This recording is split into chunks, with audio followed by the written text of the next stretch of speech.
welcome to the pitch of Discontent. Hello, listeners and watchers. Yes, indeed. I'm Owen. I'm Paige. And you are watching the weekly Roundup. This is episode 185. Holy shit. Yeah, it is October 2024. This year is going so fast. You have a very long white silver hair poking out of your eye right now. Yeah, I like it. Okay. I prefer it that it's way. like an eyelash extension, but just one. That's how I wanted it. Cool. Nice. As long as you're aware. Apologies. Yeah. I am expressly manicured. I woke up this way. And I'm expressly manic. And it's time to wake up. Yes. Yes, indeed. We have some good tracks to get into this week. Pretty pumped for that. But at the top of the show, do you have anything that you would like to discuss and or talk about? Boy, oh, do I ever. Oh, is this another Paige's rant section? You know what really grinds my gears? Sexism. Yeah, we did have a bit of stuff that we shared through the podcast social accounts. So people listening to this or watching this may already be aware of what we're talking about, but please. They may even be tuning in for this rant. Indeed. Because they care that much. Inform listeners and watchers who may not be aware of the controversy of which you speak. Okay, where do we even start here? I guess the AWMA had an awards night last week. Which is the Australian Women in Music Awards. Yep.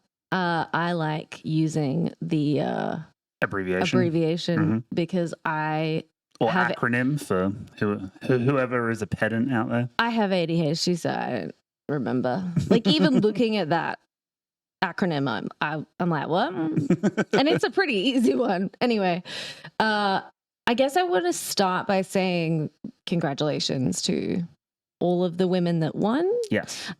Especially a certain publicist that helps us out a lot. We love you, and you are very talented, and you are very deserving of your big wins. And no condemnation of this particular event that occurred within the awards night is a condemnation of you in any way. Yes. Of course. We love that there's something out there that supports women in music this way. Just weird shit happened. And they responded weirdly to the said shit. Yeah, so I guess like we can put links in the show description for people to like read the bits and pieces that we're going to mention. But I guess for context, there was a panel discussion as part of the conference, as part of the award ceremony rather, and it was called Brothers in Sisterhood. Yes. And the idea of the panel was to get men in the industry to come in and talk at this conference about women in music in Australia. AFAB people. To basically talk about gender inequality, misogyny, and the, lived experience of women in the music industry and how things could be improved by men in the industry. The controversy came about because one of the panelists was a gentleman who calls himself Smash. Put a pin in that for later. And he is the CEO of Oztix, which is essentially the monopolistic company that runs ticketing in Australia. But doesn't need to. There's actually many ticketing software options out there, maybe not Australian owned and run, but there's actually ones that work with charity systems where all fees actually go to charities instead of some weird guy who calls himself Smash. Just putting it out there. Yeah. There are other options. And all of this came to light because a journalist by the name of Jamie Lee Dimes, shout out to Jamie. Thanks, Jamie. Was one of the women at the panel discussion and brought to light that some of Smash's comments were incredibly triggering to people in the audience and reflected a lot of the critiques and criticisms that women have been leveling at men in the industry, and some would say was the entire reason for the panel in the first place. The issue was not, the issue is very much the way that he sees the world and his opinions. However, he is not the only one. No. And the point of a panel like this, I mean, certainly the way it was marketed as, was the ability to have frank and open conversations with people, men just like him. Yeah. But instead of that, the people who were upset by the things that he said were silenced. They weren't given an opportunity to actually discuss and help him see why the way he sees the world is very wrong and outdated and like super deeply ingrained in men and women in a lot of people. Yeah. I guess it was very weird. Yeah, like we don't really want to rehash the particular details of it, and I would encourage anyone who wants more information. Go read Jamie's piece.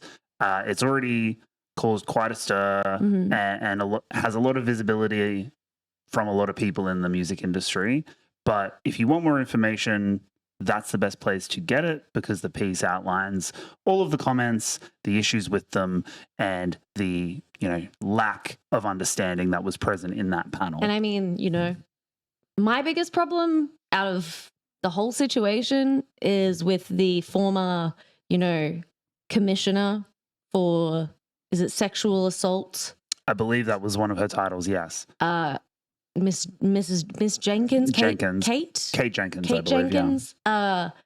Because after I read that article, I was like, who is this woman? Like, why did she facilitate this in the first place? It doesn't seem like it aligns with the way she sees the world, because she completely contradicted herself almost immediately within this panel, opening it, stating that her primary objective is to have a conversation about what is wrong and how to fix it, but then ultimately was like, but look how much better everything is. And that to me seems to be where her attitudes are. And I went and read some articles about actual inquiries she's done into sexism in politics, and her findings were essentially, yeah, things were bad once, but they're good now. Everything's super good now. So like, shut up, essentially. And that's really fucked up to me. And I think that's like the biggest problem that I have faced, which is crazy. Like, I have experienced some pretty wild things working in this industry. I'm not going to go into them, but the worst part about it is continuously being told like, yeah, but things are better now. And it's very much up to your individual lived experience to decide that. And I don't know. I think in the industry, I have worked with some of the most amazing men ever. They're wonderful people. And I think everyone who listens to this podcast is probably a staunch feminist because they listen to me every fucking week. But there are problem men that have opinions like Smash that aren't being corrected. That's the issue. Smash had the confidence to walk into this panel, a room full of women celebrating women, and say the shit that he said. That's what we're talking about. He had no idea that what he was saying was controversial, because there's no way he would put himself in that situation if he did. The only way that you can change men like that is by calling it out and by having frank conversations about this deeply ingrained misogyny that is in a lot of ways more pernicious in those microaggressive ways than straight out misogyny. Because at least when someone's being blatantly misogynistic, no one's going to gaslight you about it. And I think clearly, like, the people who say like things are better now, they were worse, but things are better now, there is an incongruence and a dissonance there, because so many people, so many women continue to tell you the exact opposite. Yeah. And people like Jamie and all of the people sharing her piece, reading her piece, resonating with it, sharing all of their own stories, show you that things aren't better, but things could be better. Yeah, if we just like have conversations about it. Yeah, and my biggest, criticism of this whole kind of controversy is that there was a potential for that award ceremony and that panel to open up a space and a dialogue to have that conversation. And I feel like they missed the mark and they shut it down. And we're only really finding out about it because Jamie was there and then had the courage to publish her piece and kind of, say everything that she said about it. Yeah. The issue with misogynists is they don't see women as people. So, I don't think I can change the mind of a true misogynist. To be perfectly honest, I think those men will die thinking that women aren't human. They aren't people and they don't deserve rights. But we can make them shut the hell up. And the only way to do that is if men speak up, because misogynists don't listen to women. So we actually genuinely do need men to say, shut up, you're being weird. Because I can't control what that weirdo has going on in his head. But if we can stop him saying that shit to me at gigs, it'd be real sick because I'm really fucking tired of it. And that's pretty much all I have to say. Yeah, I think that's well said. Feels weird to pivot from that. Let's talk about fun shit. into the business of the show. No, because now we get to do what this is all about, and the reason that women put up with this crap. We get to talk about music. Yeah. We love music. That's what we're here for. That's what we work in this industry for. Sure. At the end of the day, it's about the sick tunes. Yes. All right. Well, on that note, I have a couple of records to shout out that dropped last week. Last week was a crazy release week. Yeah, it was. It was like one of the biggest of the year. Absolutely wild. So many sick records. We had Mr. John Simmons from Balance and Composure on the show last week as our guest. And that record is so fucking good. It's insane. Yeah. So their comeback LP With You in Spirit is out, and that's why we had John on the show. Shout out to John for coming on. Go listen to that record. It's fantastic. One of my favorites of the year. I also want to shout out the new record from Lowen, who we have featured on the show. I always think about whenever I see their name, because it's just your name with an L in front of it. And Indeed. Every time I'm like, oh yeah, that's the Lowen band. That record is called Do Not Go to War with the Demons of Mazandarin. And it is fantastic. Good advice. Really good advice. Yes, indeed.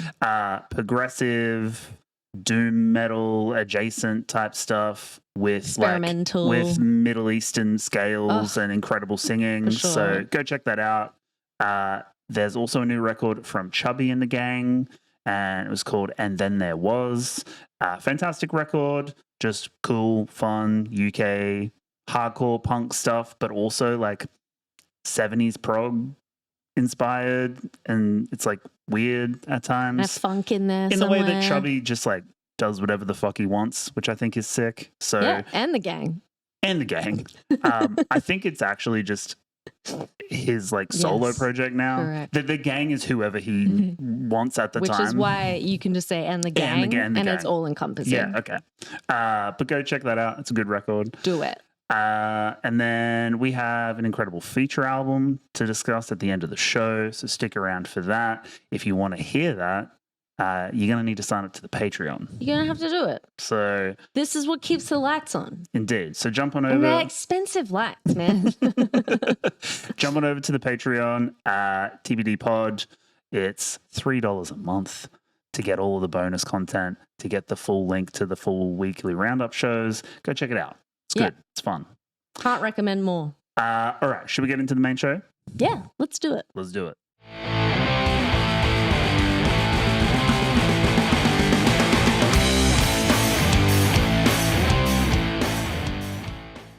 Hey, all right. Woohoo! I do that at gigs sometimes and people always laugh. I do love doing footy calls at gigs. Footy calls and Mario noises. Hey, I'm the fucking green lizard from Mario.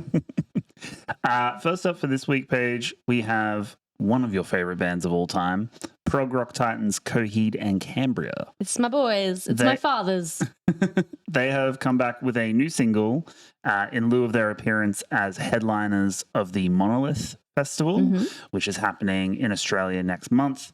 They're playing Brisbane, Sydney, and Melbourne as headliners for that. They've also announced side shows in Adelaide and Hobart. Which is funny.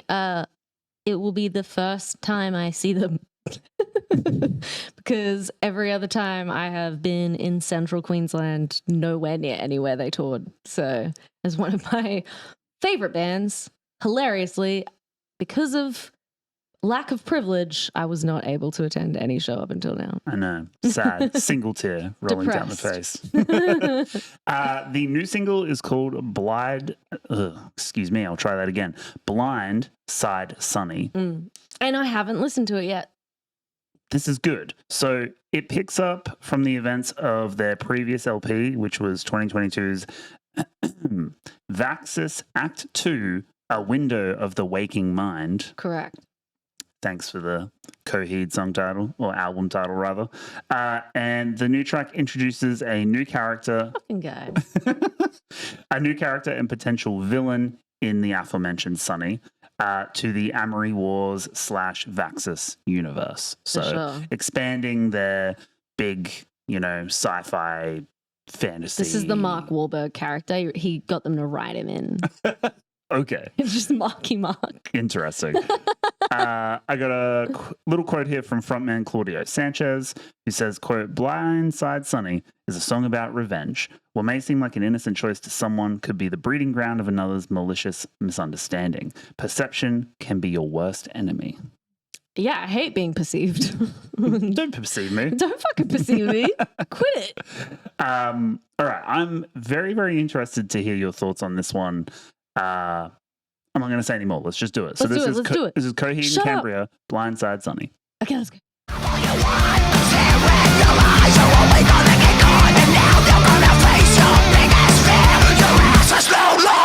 Welcome here. Blind, we were blind.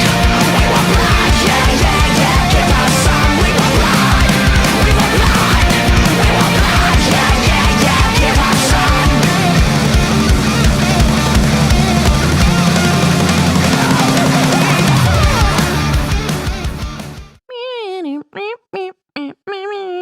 Two thoughts. So I think someone wants blood. And missed opportunity for you to wear that faded ass Coheed and Cambria shirt that you wear all the time. True, but this dress is cute and it has pockets. I just flashed you guys, but you don't know. They might have seen like the hint of skin. No, because I'm wearing track pants under this dress. Right, got ya. Because it's cold. Well, you flashed me. Nice. I'm doing the whole Blake Lively bit. She just wears the fucking trackies. First thoughts on Blind Side Sunny? It's sick, obviously. They're using that blown out distortion effect on the vocals that he often uses when there's villain characters. Okay. But then the vocal tonality is going for more of like a punk vibe, which is super sick. So there's like a punk vibe with like old school rock guitar track. Almost like a southern rock kind of little lead bits, thing yeah, going kind on. of. Yeah. It's giving Guitar Hero, but like the first Guitar Hero playlist. You know? I'll admit, like I had it in the big master playlist of like tracks that I go through to like figure out what we talk about each week. And I got about halfway through this while I was doing shit on the other screen. And I was like, wait, What's this? And I flicked over and I was like, oh, this is the new Coheed song. It totally didn't sound like Claudio to me on that first listen. I can understand that as a layman, sure. Fuck you. I can see how a fake fan might see this as like super different. You hearing this bullshit? I feel like there's been elements of this song in other songs that have just been like exemplified here. Yeah, look, you know? I may have been listening to Coheed longer than you, but you were definitely the Coheed scholar in the room. So fair you cop. Bitched out. You fair bailed. You got off the fence and still fucking among the fence. I think first impressions aside, it's a cool song. Yes. It's catchy. It's really catchy. It's short. It's only like 2 minutes and 20 seconds. So like not even a 2.5 minute song, which for them, that's, for sure. It's nice and brisk. They like to go long on shit. Yeah. Apparently this is a hint at what's going to be on a new record. But if I know Coheed, like it's certainly not going to be a whole record of this. This is just like one act among many, right? So be interesting to see what is next in the Vaxis saga. Yeah, I'm totally keen. Hey, Yeah. Shabooty. Shepherdie. Next up, we have a little bit of a change of pace, but we're going to talk about a new signing to the good folks over at Church Road Records in the UK. Homies. Shout out to them. This is Bristol metalers Copse. I won't do a Bristol accent. Not after last time. Not after Brighton. We get DMs from the bands being like, ooh. So this band was formed in 2020. They recently released a compilation through Church Road, which was their first 2 EPs kind of packaged together as a vinyl release. And they just called that 2024, but in Roman numerals. So it's like MMXX It's like IV. when you made that balance and composure playlist and you just right-click synonyms and it became, what was it? Are you referring to my stability and equanimity playlist? Stability and equanimity. Beautiful. Honestly, gorgeous. Chef's kiss. Honestly, I'm a genius. we don't talk about the joy that naming playlists can bring you. Big fan of playlist puns. Just fun, Huge hilarious playlist names. fan. If I make you a playlist, I am putting a pun in there. Yes, absolutely. It's happening. It's his love language. The show playlist for the weekly roundup is called 24/7 hits. You know what I mean? Like 24/7 hits. You get it? You get it? He's a genius. this isn't my first rodeo, folks. It's not my first rodeo. So Copse have a sound that can be described as a little bit of black metal, shoegaze, and post metal, filled with swells, blast beats, and the occasional ethereal vocal throughout. Love ethereal vocals. And according to the Church Road bio that I've got, they take influence from the Danish band Mole, Japanese band Envy, What'd you call me? and early Death Heaven. So that's kind of the sonic realm Yeah, that they're sick. working in. They've recently put out a new 2-track, which is the side A is a new track called Wish Ender, which we're about to listen to. And then the B side is a remix of a previously released song. But I really enjoyed the new one, so I wanted to feature that on the show. So this is Copse Wish Ender. Yeah. Okay. Let's check it out.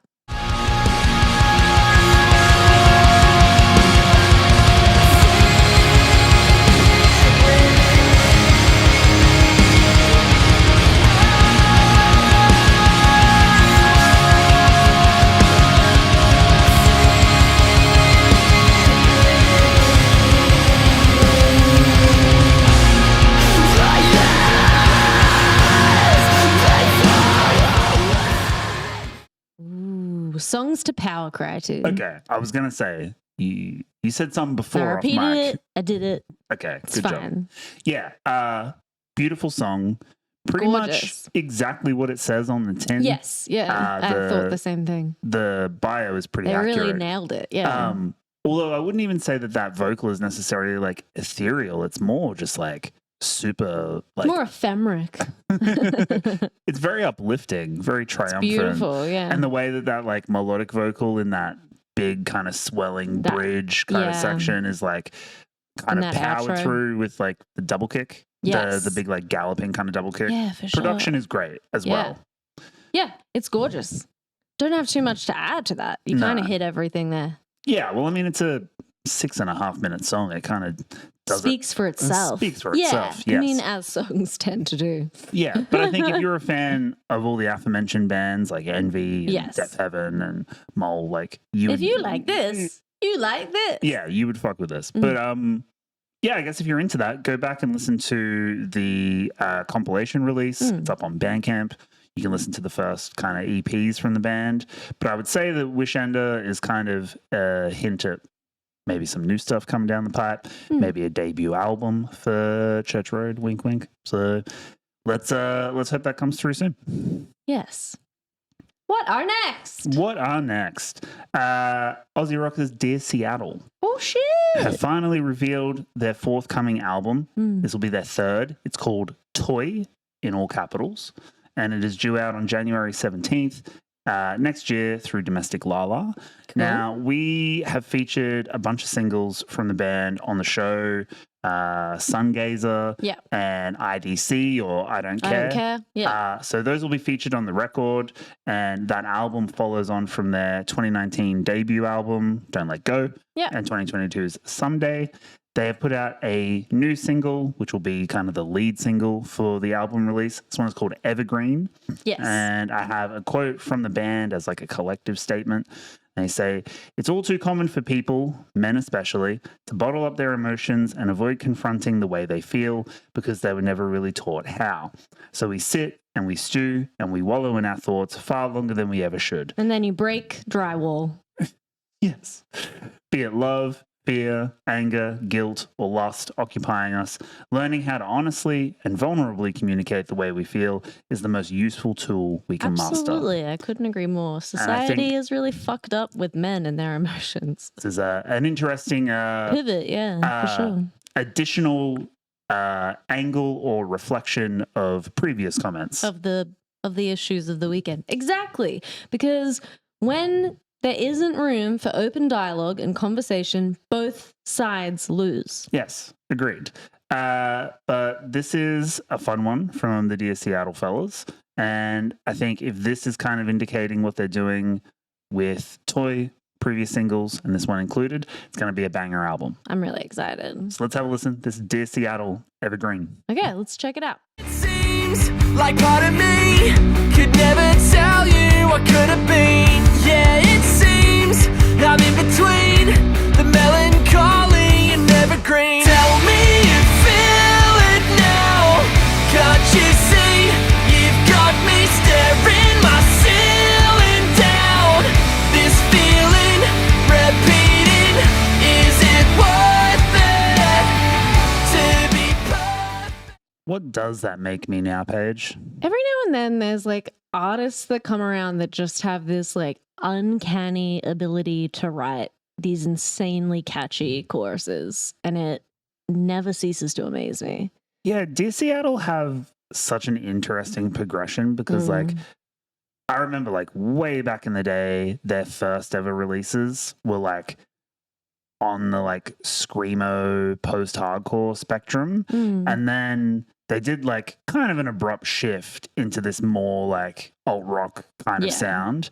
But clearly their talents do lie there, because I was saying to you off mic that like they just write impeccable choruses. Yeah, absolutely. And like that one there is just like so simple, but like not understated. Staring my ceiling down, that's such a great lyric. Because we've all done that. Oh my God, yeah. We've all been feeling caught in between the melancholy and the evergreen, and you've been laying on your bed, and just like, what the fuck is next? And thinking about someone like that. Like, and romanticizing like the past a little bit. Yeah. I mean, it's limerence. Like that's what's being described in this song. And, you know, as a man, I can definitely resonate with the idea of like not being able to articulate your feelings in a way that you think is, you know, appropriate or valid, or in a way that is like expected of you. Yeah. Like, you know, this is not a woe is me, woe is all men type deal. No, but like, look,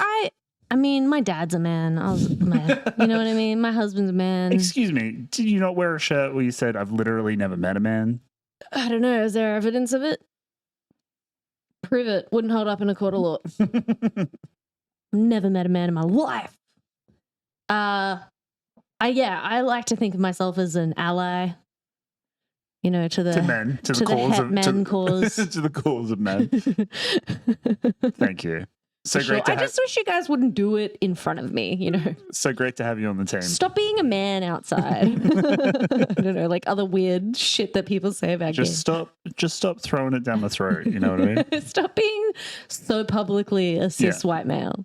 No, like I do think that genuinely it might feel a bit. I mean, and that's kind of the point of this song, is like you feel like you can't really complain about things as a man, but there are issues that men face that are causing kind of the issues that we face as a result of men. Yeah, and again, like this is the kind of the broad circle back to what we were talking about at the top of the show. But even outside of that, like outside of the music industry, just in general, like issues with like domestic violence and men not being able to control their fucking feelings and emotions, and that shit, you know, often comes out in self-destructive. Do you know the leading cause of like people who are pregnant dying is men, is like domestic violence? That's awful. Like not like, you know, childbirth. Issues with childbirth. Like that's crazy to me. No, I think there should be a space where like we can help men find a bit more like healthier ways to work through this shit. Totally. And that's a great thing to discuss. Yeah. But outside of that, purely at a level of Sonics, big tune. Great track. Yeah. And saying so much, but sounding like very like fun and healthy and like just like a good track that you can listen to and not feel kind of like weighed down by. Sometimes in a good way, songs can really hunker you down, whereas this feels very light but still thought-provoking. Yeah. You know what I mean? And I mean, like, to write a song like this that is, you know, melancholic, but to make it wistful, which is like that kind of like upbeat kind of way. I love that, the subversion of it. Yeah, very like delicate thing to walk, but they pull it off. I just feel like how do you have this much direction in mind when making music? I feel like anytime I sit down and write anything, I'm just like, I don't know what I'm doing. Yeah, I mean, don't know. Come on the show. Very talented people at the end of the day. Moving on to our next track for side A. This one comes from Nam/Melbourne. It's death metal outfit. Let's hear. Yes. Death metal outfit Gutless. They recently just finished a tour with US Skullcrushers Undeath, and they have now announced their highly anticipated debut album. This one comes 4 full years after their previous release, which was 2020's Split with Mortal Not that Wound. shocking because COVID. Yeah. But they've been working up to this one for a while, is the point. Yeah. The LP is titled High Impact Violence, and it is out on November 22nd through Dark Descent Records.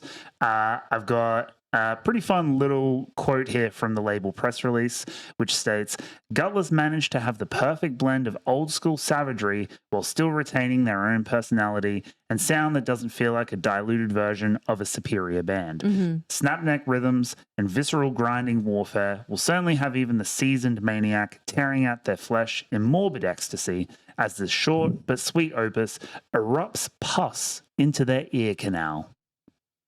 Gross. But also dope. But also sick. It sounds rad. Yeah. And disgusting. Very I hate the word pus. not great. Ugh. Yeah, for sure. The song is good though. Yeah, okay. Let's and the album I think will be good. prove it. The cover is like this glorious, like old school death metal cover. You know I love good artwork. So like, yeah, that got me hooked in. But the lead single is great too. So we're gonna listen to that. This is Gutless, Viral Infection. Sick.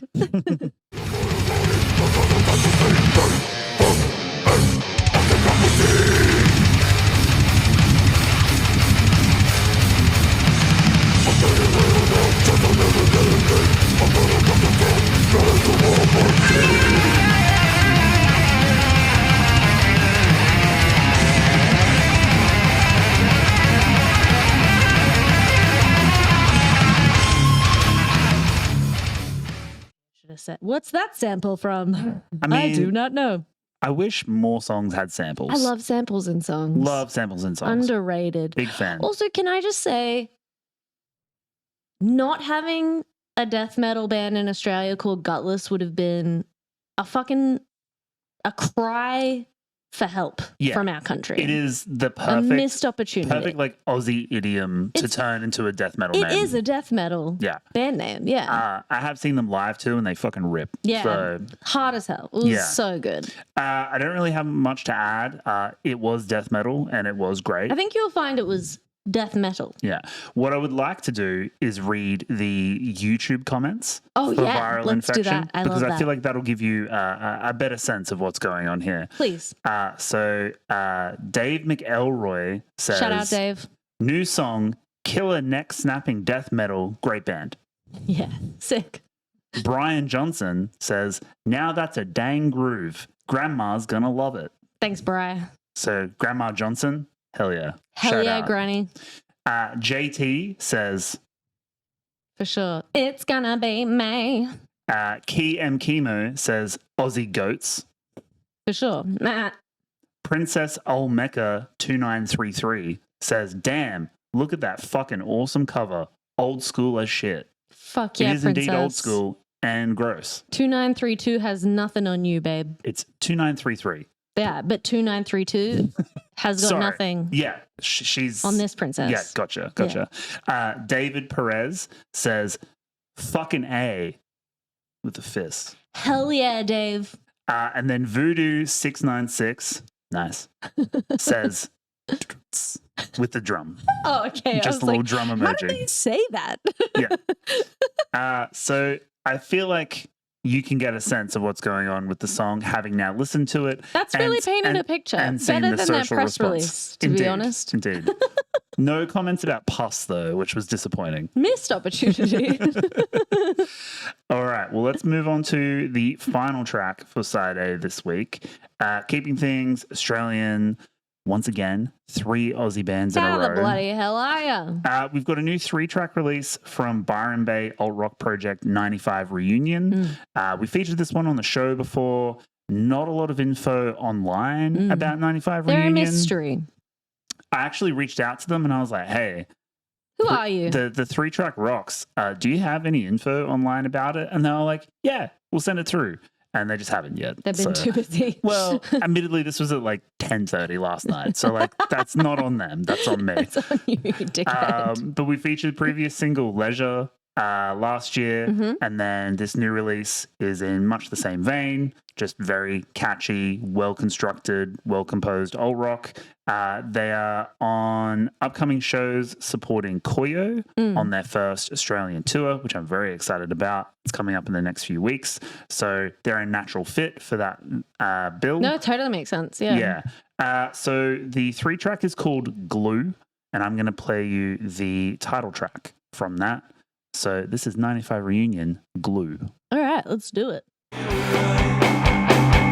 I want it to be a clue. I want it to be the rose you can place in. Be myself black and blue. I'm not too lazy. I want it to be a clue. I want it to be a clue. I want it to be a clue. And really, who of us haven't fantasized about being glue? Yeah, I love that song. It feels like we're about to watch a show about a group of friends living in the same apartment block. Yeah, I could totally do that. It's got some Motor Race vibes to it. You know what I mean? Yeah. It also reminds me of kind of what Joyce Manor do with like that kind of alt rock stuff, It's a similar mix on the vocal tone, though. but with like a power pop Yeah. kind of construction in like the chorus and stuff. Like I think what really kind of undergirds that whole song is that. Undergirds. Good word. Yeah, thanks. The lead riff Yes. and kind of has this like melodic. My little whammy. Yeah, but like the melody, but then like a melancholic kind of like ending to it or tail to it. Yeah, That for kind of sure. sits at the end of each of the chorus lines. Yeah, because and you're going Yeah. down. It works so well. And then when they get It's a into pessimistic scale. yes, and then when they get into the bridge and it kind of like ramps up, the whole band's kind of like running through it. It really just kind of like takes on a different kind of tone. Yeah, definitely. I just think it's fantastic. Yeah, it's really good. It's definitely a solid track. I'm always so stoked when I hear, like, we've heard some really sick Australian artists this week. Yeah, And I and just- very similar to Dear Seattle, right? sure. Like being able to like create something that is like melancholic but wistful at the same And time. catchy and something catchy. that you could like hear on the radio, 100%. no problems. Yeah. Like, yeah, it's good fucking rock tracks. Yeah, You know, it's good musics. good music. I think that is the perfect spot to end side A for this week. So We're done. We will wrap up the main portion of the show. If you would like to see the remainder of the show, you can head on over to the TPD Patreon. $3 a month. You get access to all the bonus stuff.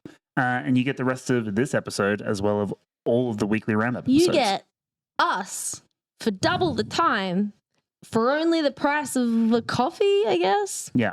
I've also started putting these up as single purchases. So so you can just one off. If you're a hater and you don't want to be a subscriber to the show, you can go over there and do a one-time payment and get the show. Just jokes though, because we do understand that times is tough. And that not everyone can give money for a subscription. We also understand that you probably have about 80 subscription services out there. I mean, we do. So. Yeah, fuck. Yeah, but look, we get it. And whatever you can do to help. Yeah, any support is well appreciated. For sure. So. Any likes, any comments. Tell us what you think about this episode. Tell me if you think I'm a misandrist. Do it in the comment section. I'll meet you there. Come on. Don't be a bitch. I'll see you there, baby. All right, let's finish up side A. All right, let's do it. See ya. Woo! Subscribe now to the Pitch of Discontent Patreon to receive access to extended cuts of our bonus episodes, as well as exclusive behind-the-scenes content, monthly Patreon-only episodes, member-only votes, the TPD community chat, and much more. Go now to patreon.com/tpdpod and join for as little as $5 a month. That link again is patreon.com/tpdpod. Thanks for watching the show.